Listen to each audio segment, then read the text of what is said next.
நம்ம பார்த்துட்டு இருக்கிறது அந்த செங்கருவேப்பிலையில் இருக்க பூ விட்ருக்கு, அது மொட்டு வந்திருக்கு. இப்போ பூ பூக்குது, மறுநாளே பூ பூத்துருச்சு. அது 2 டேஸ்க்கு முன்னே எடுத்த வீடியோ. அடுத்து பார்த்தோம்னா நம்ம கொய்யாப்பழம் மரத்தில் அது வந்து சிவப்பு கொய்யா, அதில் நிறைய பூ விட்ருக்கு. இது சீசன்றனால எல்லாத்துலேயுமே அந்த சீசனுக்கு அந்தந்த இதில் எல்லாமே பூ விட்ருக்கு. சப்போட்டாவும் அந்த மாதிரி பூ விட்ருக்கு, மொட்டு நிறைய விட்ருக்கு. இந்த பிங்க் கலர் செம்பருத்தி வந்து இவ்வளோ நாள் வரவே இல்லை. இந்த வெயில் காலத்தில் நல்லா அது வந்துகிட்ருக்கு.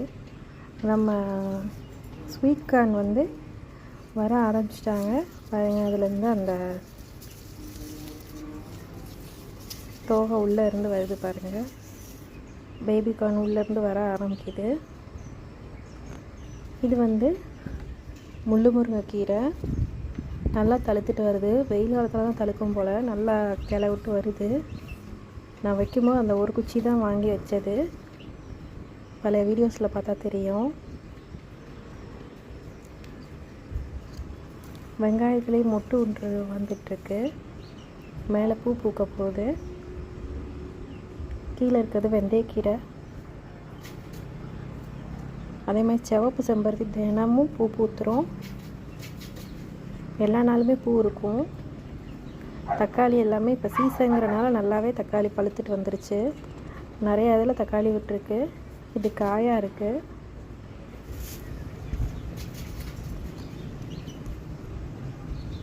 இந்த கொடி நல்லா படர ஆரம்பிச்சிருச்சு. இதுவும் இந்த நிழலுக்காக மேலே போட்டிருக்கோம், பந்தல் மாதிரி வரட்டும்னு.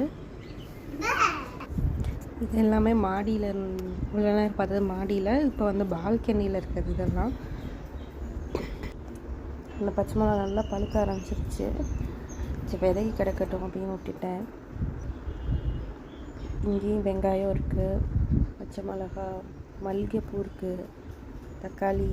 எல்லா இடத்துலையுமே தக்காளி நிறையா வந்துட்டுருக்கு. இது வந்து நம்ம மேலேருந்து கீழே கொண்டு வந்து வச்சுட்டோம். மொட்டை மாடியில் இருந்துச்சு. இப்போ நிழலுக்காக எல்லாமே கீழே மாற்றிருக்கேன்.